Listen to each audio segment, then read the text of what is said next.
What is up?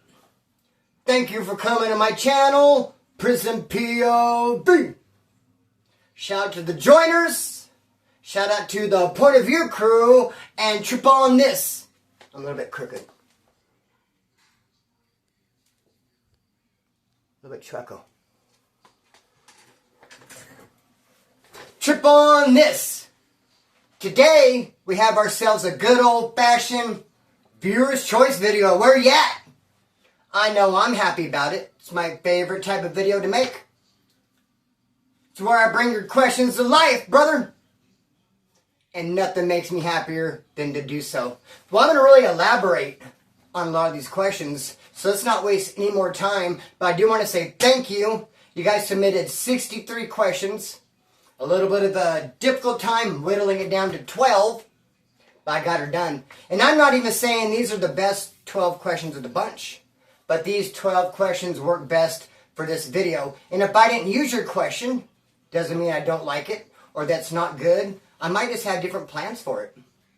I might go in a separate video somewhere, different viewer's choice, or I might just make a full-length video out of it. Case in point, the question was asked, how do I feel, what do I think about the San Fernando Valley Peckerwood indictment? And that right there has full-length video written all over it. I could sum it up in a viewer's choice, but I'd rather just take my time with it, because that's going to be a great video. So, bro, let's just not waste any more time. Let's kick it off. Let's go. First question I love so much. I love them all so much, but trip on this. The question is, asked by Josh Robinson, I should add. The question is, what is biker status? And do bikers have to program like everybody else? Yes, indeed. Bikers program like everybody else. Anyone who comes in, white skin, they're Peckerwood, they're in the woodpile car, homeboy, they all get treated the same. No one's special. So yes, they have the same program. And now, but what is biker status though? Biker status is actually an insult, believe it or not. It's an insult. Now, it's not fighting words like bitch, punk, or lame. Biker status is something you would say to your homeboy if you're walking by and you catch a little whip and he's humming. You're like, damn, dog, you're humming. You're on biker status. You need some soap, need a shower ducket. Or maybe you go to homeboy's cell. He's going to give you a soup and you look in. His bed's unmade, kind of shot out looking in there. Dang, dog, you're on biker status. Your cell's a mess, homeboy. You need some clean sheets. So that's something you would say just joking around, clowning on someone who might be a little bit unkept and dirty that day. Of course, if it was a habit, always humming, always a dirty cell, you wouldn't joke around and say biker status. You'd be much more direct, much more firm. It might even whip that ass, homeboy. But biker status is slang for you're dirty. The next question, asked by Orpheus Epiphanes. Great name, bro. Is it Greek? Let's just shorten it to OP. Orpheus, aka OP, ask. Now check with me on this. It's a good question. It's a long question, but it's going to get a short answer.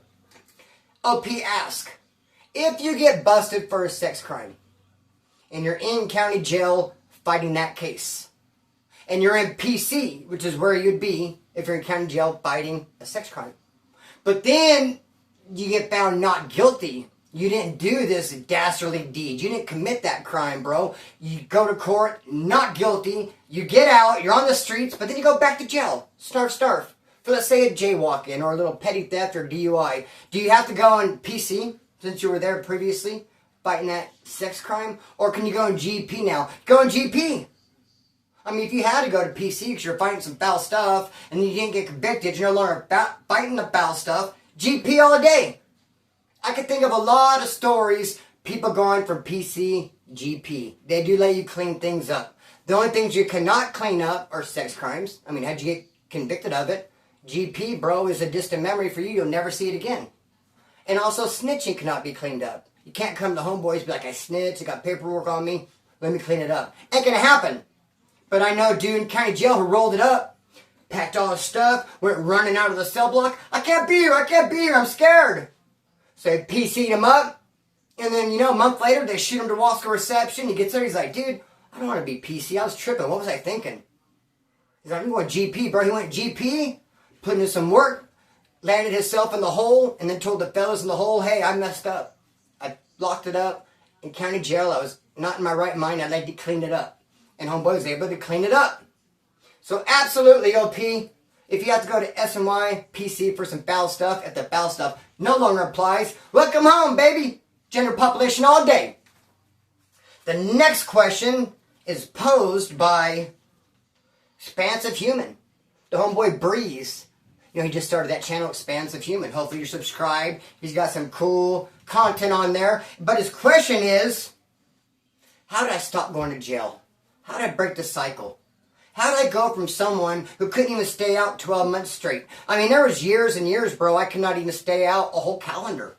I mean, I'd probably make it out for the spring. I might be out for the winter. I would not make it out a whole year. How did I go from that dude who was always busted to the guy you're looking at right now, who hasn't been to prison or jail in years and years? I'm out here programming. I got the good life now. Freedom is a thing. How did I get from there to here? And to sum that up quickly is basically, bro, I got off parole. Got off parole.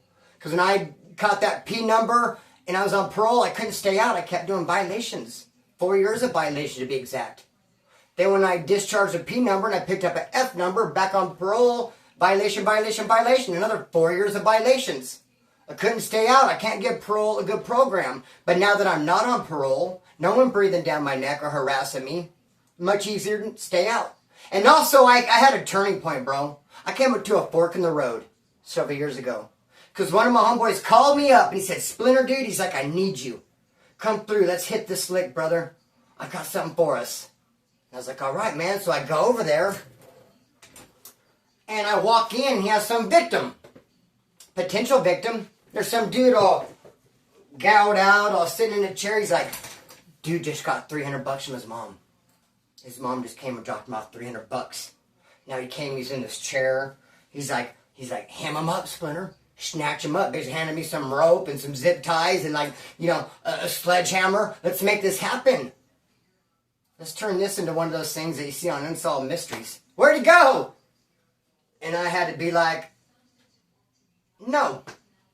No, thank you. I backed up like a crawdad. Because I just looked at it. I looked at the dude in the chair and I was like, bro, that looks like a big old fat prison system. Prison system? Prison sentence. That looks like a prison sentence for real. I want no part of it. And so I was like, no, thank you, bro. I'm not going to be doing any of these strong arm robberies. I'm not going to be victimizing people and kicking up all this dust. I'm slowing it down. I'm pumping the brakes. And so that's how I've managed to stay out. Plus, I kicked the hard drugs to the curb. I don't care how many people disagree with that, call me a liar. There's going to be a video on that soon. Because I agree. I'll see some of my old videos and talk really fast. My bad. However, homie, kicking the hard drugs to the curb, not staying in the streets running amok, not being on parole, all those things led to me being free. And of course, Christian, giving God the glory, trying to walk in the spirit, not walk in the flesh. So the next question is going to be from Moto Real. And he says NLR versus AB. Or yeah, Splinter with some NLR versus AB. I mean, I got a couple stories I've told before because you don't see a whole lot of NLR versus AB. I mean, it'd be like Chucky trying to attack the big, huge pit bull next door. I mean, a little bit light in the ass, a little bit too small to be doing all that. I mean, NLR is no match for AB. Nevertheless, there was a gang back in the day called FTB. NLR did try to buck the system, homeboy. They did try to go against the grain. And they paid for it. But the two stories I got are like that dude Falcon, homeboy. That old man Falcon. A brand member, or so he says. In Kern County Jail in pre-trial. And then you have this lowrider. Who asked him, what's up with you? Falcon's like a brand member. Lowrider didn't believe it. He should have shot some mail to the streets, and made some phone calls, or just backed all the way up. What they teach you actually is just to back all the way up and leave it alone. If someone is claiming a brand member, someone's saying I'm a brand member, unless you know for sure they're not, and you can prove they're not, just leave it alone. Just be like, okay, bro. I mean, you just have to treat them like they are until you find out they're not. Because what if you bust a move and then they are? You know what I'm saying? Better be safe than sorry, because this dude Falcon was a brand member. The lowrider didn't believe it. So he busted a move, the lowrider went to Corcoran, and they took his wind. He's no longer here. And just like the story with Evil, that Hispanic lowrider, straight up Hispanic. Manuel is his name. Lowrider, Evil.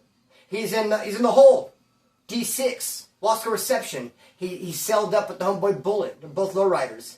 Going from their cell to the yard, they pass up a phone booth. There's a dude in the phone booth. He's a brand member named Turtle. And when they walk by, Turtle says, "What's up, fellas?" And Evil says, "NLR, that's what's up." Banged on him. This lowrider banged on this brand member. And so, dude, they went to the yard, and he got that fast. He didn't even, make it back to his cell. So you don't hear a lot about NLR versus Brand because they're just too light in the ass. So anyways, yeah, Motor, real great Christian brother. And now the next question is posed by Mr. Deacon. And I'm really going to do some elaboration on this question. You'll see why. The question is, what's the biggest item splinter you ever hooped? And also a little side question. He said, you know what? I've seen a lot of YouTube videos from different convicts, and they've been to prison. And some of them make it seem like, some of them say, like I've had things hooped in me for years and years, they say. And some of these guys say, oh, I was in prison or Pelican Bay, bro, and I just had like a shank up in me for 4 years straight. So Mr. Deacon's like, is that true? Is there some guys that just have had stuff in them like constantly? No! There's no need to it. No need for it. I mean, once you're in your cell, bro, take it out. Unless you think the cops can run in, take it out, get you a little hiding place in the cell somewhere, someplace it could be safe. I mean, handy in case the cops do rush you, put it in real quick. But no, you're not going to be hanging out in your cell all day with a shank in, dog. I call cap. You're just going to put it in to go to yard. They probably have some hidden on the yard. Like, for instance, he asked me the biggest thing I ever hooped. On the streets, an ounce of Garga, and it hurt like hell coming out. It was more fat than it was long. Wasn't bad going in, this ounce of Garga, but coming out, ouch. In the pen, when I was a Soledad, we were on lockdown because we got into that big riot with the Norteños. They murked the wood over there on the other yard. And I was constantly going to medical, as we all were. You just straight constantly put a sick call slip in, because you're in a cell, dude, stuck there for 10 months straight. Get out of there as much as you can. Go to medical, see people from another yard, see people from your cell block, get out, walk around, stroll, meet people, pass kites, figure out what's going on. And every time I went to medical, I would hoop my shank. And it's not really that it was big, but there's no flex to it. For instance, a mattress, bro. A mattress is hard to carry, not really because it's heavy, but it's awkward. It's not really, same with that plastic shank I take with me in medical. It's not that it was big, but it just hurt because there's no flex to it. It's just up there, and it's rough. Dude, it's definitely not comfortable. And the funny thing about me carrying that shank to medical all the time, other woods did as well. A lot of the dudes would get there and take theirs out, have in their pocket ready to go, and then when they take us back to the cell block for medical, they rehoop it. Not me. I kept mine in. I didn't take it in and out. It's like it's there. I mean, kind of useless, though. I mean, if something were to crack, like right now, I can't be like, wait. Wait, guys, wait. No, dude, I'm not going to have it then. That's why I really had to survey the area. I really had to be trying to sniff out any tension. Ear to the ground, homeboy. I'm paying attention. Because something's going to pop before it pops. Just by the movement and how people are acting. So I'll always get a little bit of heads up, homeboy, thanks to my instincts.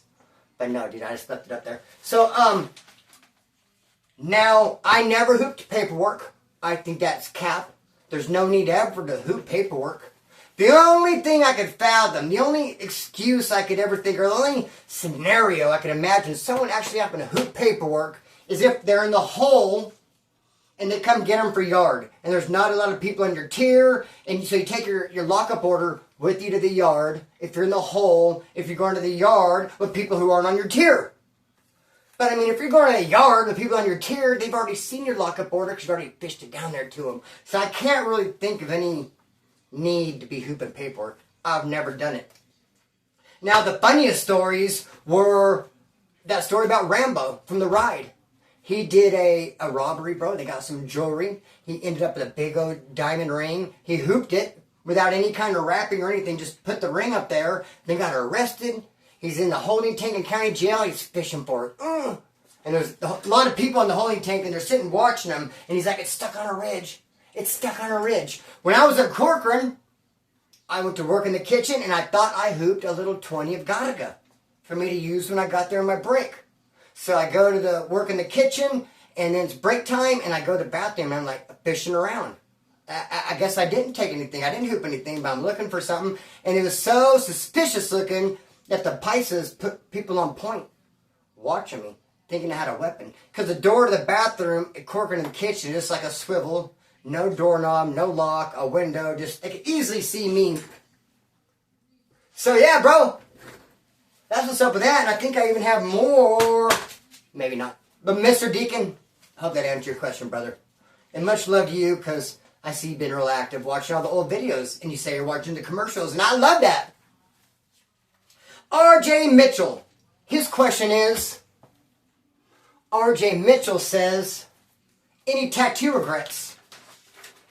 Do you, Splinter, I gotta get busy, bro. Oh my gosh, look at all these. I'm taking too long. Do you, Splinter, have any tattoo regrets? Yes, dude, I got a 666 on the side of my leg. I hate with a passion. And the reason why I got it, I was in Soledad. I was in Soledad. My cellie, we have a tattoo gun, but he can't draw. And we have like these numbers. We had 2316.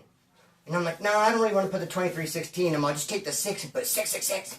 Stupid, dog, dumb. And now I'm stuck with it. And it's like about this thing big. All up the side of my leg. Hate it. Need to cover it up. Almost like a difficult little cover up though. Know what I mean? Unique prison hustles. Ask Masood. Your name. Much love. Hey, unique prison hustles. Dude, as far as me having a unique prison hustles, one of the things that I flipped into a hustle for myself was when I was celled up with Wasco Mike. He was a tattoo artist.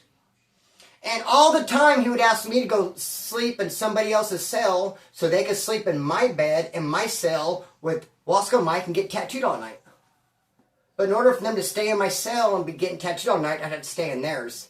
And the cellie, the Wasco Mike had before me, did it. He was saying all these cells. He didn't ask for nothing in return. Bro, I said, you got to break me off, bro. I'm getting something out of it. If I got to go stay in your cell, you better have a spread, like a soup, and some beans and chips. I want a Seroquel. I want a nice Cadillac cup of coffee. I want a Hooter if you can get one. Some CDs, some music. Dude, I came up. I'm not just doing it for freebie, homeboy. Hell to the no, dog. One of the craziest hustles I've seen too was in Arizona. This guy would make these real nice hanging shelves out of cardboard, but he would like laminate them or just whatever, put polish. They looked real nice. He'd hang these shelves up. He'd charge quite a bit to make them and hang them. They'd only last a month because the cops would come by, see him, and tear them down. So he just asked all the new people coming in, hey, I can make shelves. All those who'd been there a while and knew, yeah, they'll be down in like 2 weeks. No one told on him or referred off his hustle, like, don't let him build you shelves. Cops can rip it down. It's whatever. Pay them all the money you want for the shelves. And they'll be gone. So that was a crazy ass hustle, dog. When I was at CMC West, Listo was selling $100 bills. That's a pretty crazy hustle. I got $100 bills on deck. Where you at? The bad thing about that, though, is the people who were selling the Garaga and the weed and the tobacco selling drugs, once they found out the $100 bills were there and available, they started requesting those. Like, no, I'm not coming off none of my Bob Marley. I'm not coming off none of my weed unless you pay me in a $100 bill. Which you have to get one from Listo, and he charges 2 for 1. So, yeah, dog, but that was a good hustle if you ask me.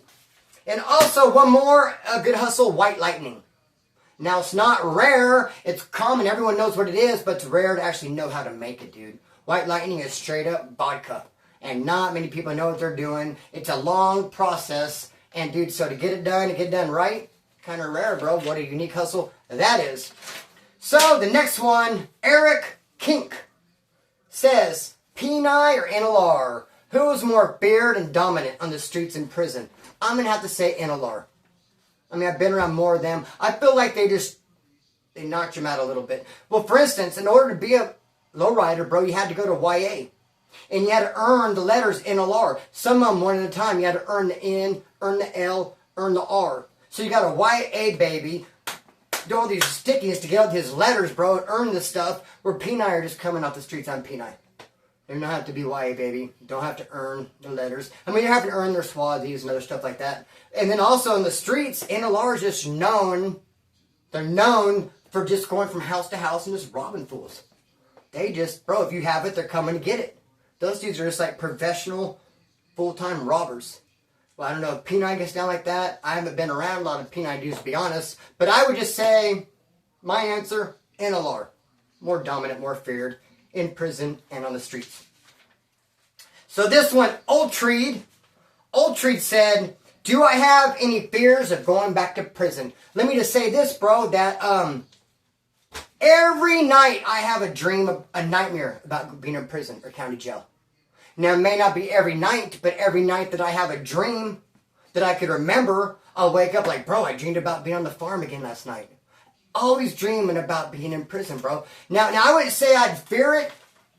I fear no man. No, but I would hate it. Because, dude, it's nothing like it was when I was in there. And the things that were important to me years ago when I was doing prison time are not important. I used to love it going in and working out, doing a bunch of burpees and coming out all. That wouldn't mean nothing to me these days. I wouldn't care to come out all. I used to love going in there and putting in work and smashing down and having my name ring bells and people talking about me. That would mean nothing to me. I don't care if people are talking about me and if I got a good name putting in work. So when you're young, you have different ideals and goals. Prison kind of suits the rebellious youth.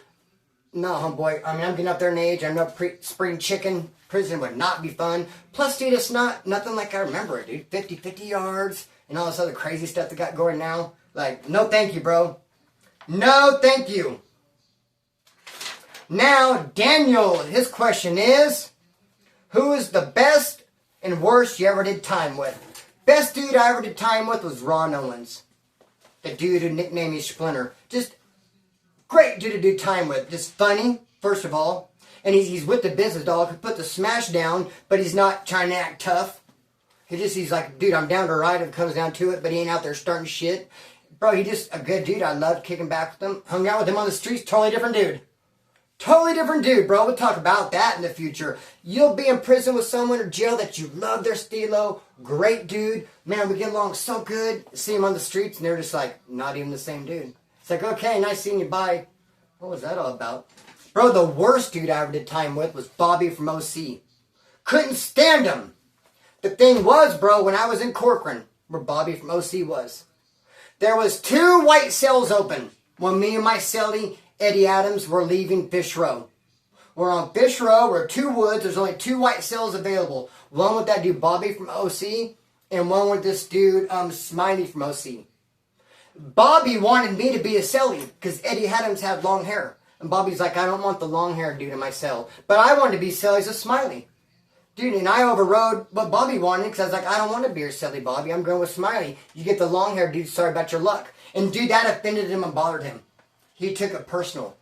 Then he ended up with the keys to the yard, and I ended up with like 2 weeks of the pad. Now, when you're short timing, you got 2 weeks of the pad, you're less likely to fight, aren't you? I don't want to lose 90 days, 2 weeks of the pad. A year of the pad, I don't mind losing 90 days. But Bobby, Mosi, who had the keys to the yard, by the way, knew I was short timing 2 weeks of the house and would just fuck with me. He wouldn't disrespect me, but he would do a little stuff that I would have took off on him, bro, if it was just 6 months ago. But I'm just like, homeboy, I got the blinders on. I don't want to hear, I don't want to see. I just want to get the fuck out of here, bro. So, I couldn't stand that. Bobby from OC. Believe that? Billy Elliott, a.k.a. Preacher Man. Biggest turnaround you ever saw in a convict or a homeboy. There's a dude named Andy. Andy, a 2-striker, a YA baby, always out kicking up dust. In fact, he took a whole mobile home hostage. He went inside this mobile home. I don't know if he's mad at his old lady and her family, who the people were to him, but he went in there. He takes everyone hostage to where the cops have to come. A negotiator team came out. The negotiator, had for like 4 or 5 hours, talked to him on the phone, bro, place surrounded, helicopters. He gets out of that, dude, and they end up like not pressing charges. He's a 2-striker, dude. He could have easily got life. Instead, he's got a little violation. He's like, whoa, bro. Glory to God, man. Like, I could have got life, dude. I just got a slap on the wrist. 2 months, I'm going straight. That scared me straight. And, dude, so the biggest turnaround is he went from just a crazy fool hijacking mobile home parks to just being straight. Walking a straight line. I seen him in Wasco. He's doing a violation. He's like, he went kicking it with the homeboys. He's like, I don't want nothing to do with nothing. I'm reading my daily bread and I'm chilling. But then, dude, I don't know what happened. Something got into him. He started kicking up dust again. He ended up shooting this dude in the head, bro. Boom! Put him in a toolbox, threw the toolbox in the river, but a month later it rose because the gases in the guy's stomach actually made the toolbox rise, and they found it and busted Andy, doing life now. So a big turnaround both ways, wasn't it? Shout out to Billy Elliot, aka Preacher Man. So the coolest guy says, scariest moment in prison. Dude, probably one of my scariest moments in prison when I got to Soledad for the first time. And I was in Toro dorm. And when they opened up the cell blocks, Toro dorm was on the yard right there, they had cell blocks, the dudes from Bakersfield came to meet me, and we talked through the door. We talked through the glass. I saw Hot Rod, and I saw Turtle, and I saw Devil. They came out of the cells, came over to my dorm, talked to me through the window, and said, bro, we're getting ready to kick it off with the blacks. The Woods are going to rush the blacks. It's going to be a big riot right now. And in that Toro dorm was me and one other Wood, this dude from LA, and like 30 blacks. Because all the Woods went to the yard, mandatory yard, because they knew they were going to rush the blacks. The blacks had no idea there was going to be a riot, so they all let them stay behind. Dude, 30 blacks in that dorm. 2 whites. Me and this dude from LA. And Hot Rod, Devil, and Turtle come to the door and they say, Splinter, we're going to rush the blacks in 20 minutes. He goes, so eat your lunch, do what you got to do, find your victims, you guys figure it out. But in 20 minutes, when we rush the blacks out here on the yard, you got to rush the blacks in Toro dorm. We're like, all right, bro. All right, brother. He's like, we're going to walk a lap. We'll catch you. We'll come back around. So I'm waiting on him to walk a lap and come back and talk to me again to the door. I started eating my sandwich, but they didn't wait 20 minutes, dude. The Woods rushed the blacks right then and there. As soon as Hot Rod, Devil, and Turtle walked away, said we're going to hit a lap. We'll be right back. Boom, it cracked, dude. And then what do you think happened? Dude, the blacks saw it first, dude. And the blacks rushed me and the dude from LA, smashed us, took me to the ground, bro. One of them dropped a stiletto. I grabbed it, dude. Got sprayed. The cop slipped in his spray. Dude, it was gnarly. It was off the hook. And I think this was a great video. Thank you, guys. Was it good for you? It was good for me. I'm going to cut the string and let her fly. Peace.